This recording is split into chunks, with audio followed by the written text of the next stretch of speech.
Hey friends, and boy do I have a treat for us today. This is something that I think is really exciting, cool, um, worthwhile. It's a period of time that is that just gives me some sort of escapism. It's this age of discovery. It's a time where man was discovering large swaths of the world. No, um, it's a bit not demoralizing. It's a little bit, what's the right word for this? I'm trying to say that the world was discovered by Europeans. Europeans, of course, were living in Europe and in that area. And they were discovering other parts of the world where Europeans weren't living. Doesn't mean that those places were uninhabited, but they were uninhabited by Europeans. So for them, it was as if they were discovering new pieces of the world. They really were. It is exciting, I guess, from the standpoint of the early Europeans, but in the case of the locals, which I usually don't think about their perspective, I'm sure it was a bit of a different experience. It was probably much more negative. Although even for the Europeans who were, taking an active role in the Age of Discovery, they perhaps also had negative emotions. But for some reason, this period of time really excites me. It strikes my curiosity. Strikes my I'm fond of this period. There's this saying that says that our generation, the millennials, or I don't know if you're listening, you're Gen Z, or maybe you're a boomer. I don't know where you're coming from, but for our millennial generation, we were also the boomers to some extent. Definitely the boomers. We were in a generation too early to discover Earth. Earth had been discovered, and we were too early to discover and colonize the solar system and the galaxy. We're in the in-between times. We were born into a world that was discovered.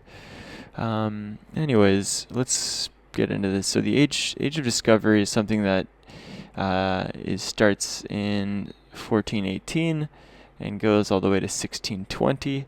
So what's curious here is that the Middle Ages, the end of the Middle Ages is usually 500. So it's like 1500. So that'd be 1,000 years from 500 to 1500, or at least the late 1400s, and this discovery period starts in the early 1400s. So it really starts. What I find fascinating is it bridges the Middle Ages, or the late Middle Ages, and the modern era. So it's a really cool period, I think, that to put in my head, to sort of bridge the Middle Ages and modern era. It's also known as the Age of Exploration, and it's a part of the early modern period. Okay, like I mentioned before, everything usually after the 1500s is the modern period, and you can cut that cake differently, but roughly 1500s. And it overlapped with the Age of Sail, which is another.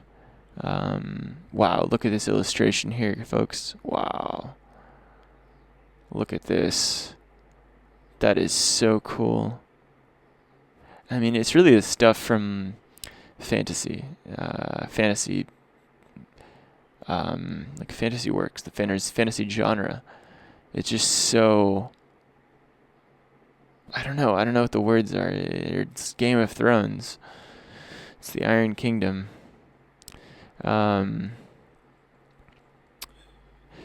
So, we will continue. It was a period from the 15th to the 17th, like we said here, during which seafarers from European countries explored, colonized, and conquered regions of the globe.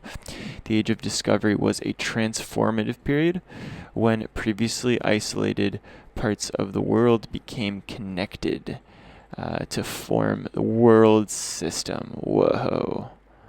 What is that? And it laid the groundwork for globalization, extensive oversea exploration, particularly the opening of maritime routes to the East Indies, and European colonization of the Americas by the Spanish and the Portuguese, later joined by the English, French, and Dutch, spurred international global trade. I just want to linger on this for a second. So colonization, which is a term that it's always been a part of,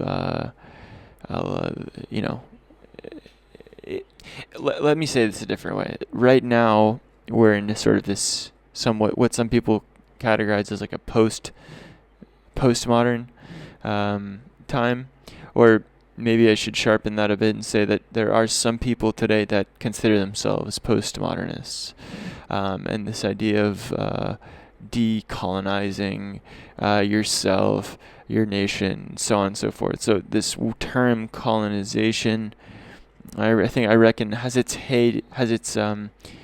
roots at this sort of this age of discovery.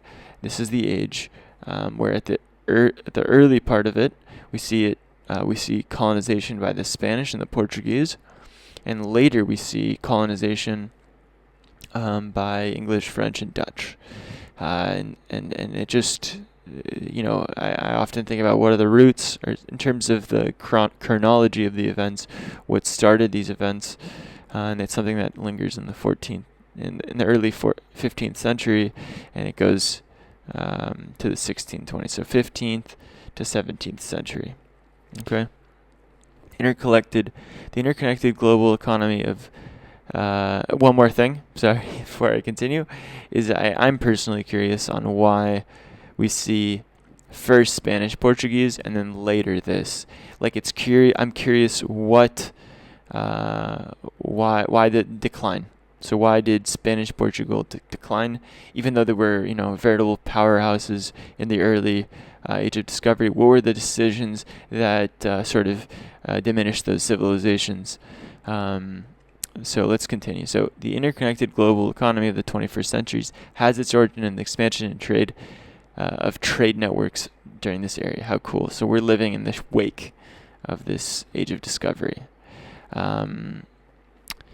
So let's take a look at this pic. So this is a pic of the Theatorum Orbis Terrarum, or Terrarum.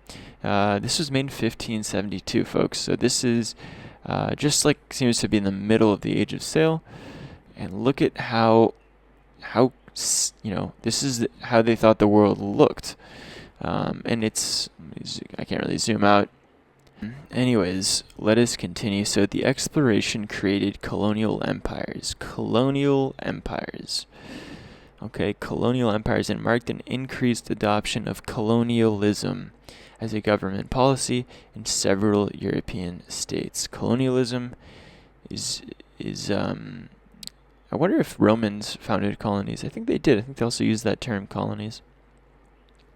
I do want to say, I have a video about Greek colonization, which took place. So I want to say that took place at the onset of antiquity, sort of maybe 500 BC, maybe before that, where Greeks were colonizing parts of the Aegean, which is in the Mediterranean basin. So this is happening on different scales. So first of all, a bigger scale in terms of geography. So the Aegean has one particular size, and the Pacific Ocean has a larger size, okay, by I don't know how many orders of magnitude. So this is sort of, what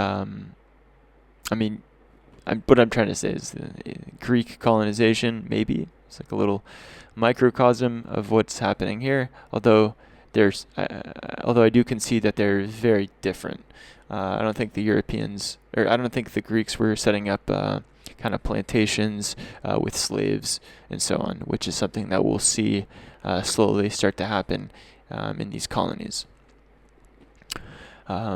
Anyways, so as such, it is sometimes synonymous with the first wave of European colonization. This colonization reshaped power dynamics, caused geopolitical shifts in Europe, and created new centers of power beyond Europe, having set human history on the global common course. The legacy of the ages still shapes the world today. So European exploration started with the maritime expeditions of Portugal to the Canary Islands. So that was sort of the beginning.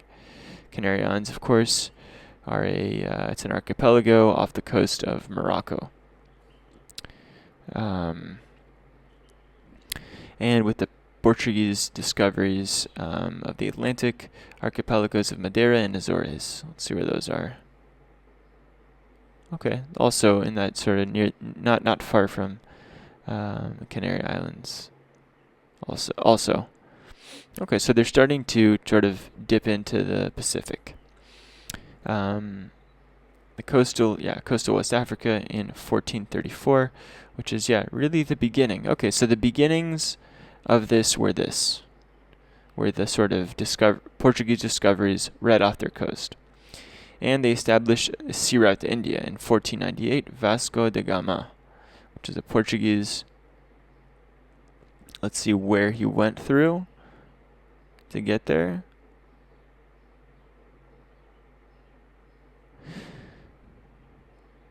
Okay, super cool. So this is the path taken. So he leaves from Lisbon, and then takes a crazy detour for no reason, but ends up getting to India. Basically, just circumnavigating India. Nowadays, we have the Suez Canal, which cuts the trip in half. By the way, a background to this, something that isn't mentioned, is that hold on, maybe it's mentioned here. It is not. Well, I know that the Ottoman Empire was very strong, and that a lot of the land, maybe it says it here. Oh, the Silk Road was, I think, blocked off. It blocked off a lot of the trade routes. A lot of the terrestrial trade routes were blocked off by sort of the air conquerors here. So they found alternatives by sailing. Something that goes without saying for this whole age. So 1498, a huge discovery, Vasco da Gama. I feel like this is pivotal. This is a huge date. They're basically 1500. Vasco da Gama finds the sea route. Man, that's a cool way to there's good ways to categorize the end of the Middle Ages. So end of the Middle Ages, Vasco da Gama finds the sea route to India. Gets him a little bit careless. Spain sponsored, financed the transatlantic voyages of Christopher Columbus. Okay, also 1492. Okay, so basically we have this sort of spark in the pan, as I would say. Spark in the pan. 1500s we have Vasco da Gama and Christopher Columbus both making these, one getting to India and the other getting to essentially North America. Yeah, North America and the Caribbeans. And the expedition of the Portuguese, Ferdinand Magellan. Yeah. So we have these sparks in the pan. So it's the big ones are these ones, yeah. Vasco da Gama, Columbus, Ferdinand Magellan, who circumnavigates the globe a little bit later, but also a bigger achievement. So he does this in 1519, and they do it really kind of at the turn of the century. Okay, these Spanish expeditions significantly impacted. Okay, summing it up. Let's see what else we have here. European exploration initiated the Columbian Exchange. Okay, so this is, if you're reading this, that seems to be a huge thing. Between the Old World, which is Europe, Asia, Africa, and the New World, Americas. And of course, it brings diseases, and they're also moving populations like slaves.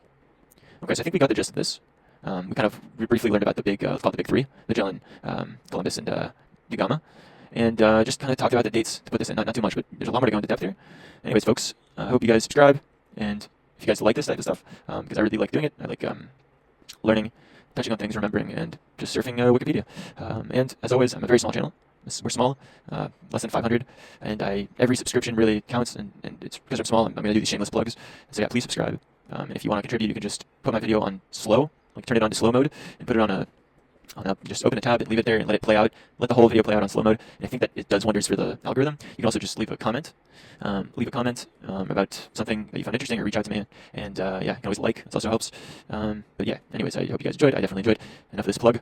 And I promise, once I get 1,000 subscribers, I think I'm going to stop doing these plugs. But anyways, Wiki with me is signing out.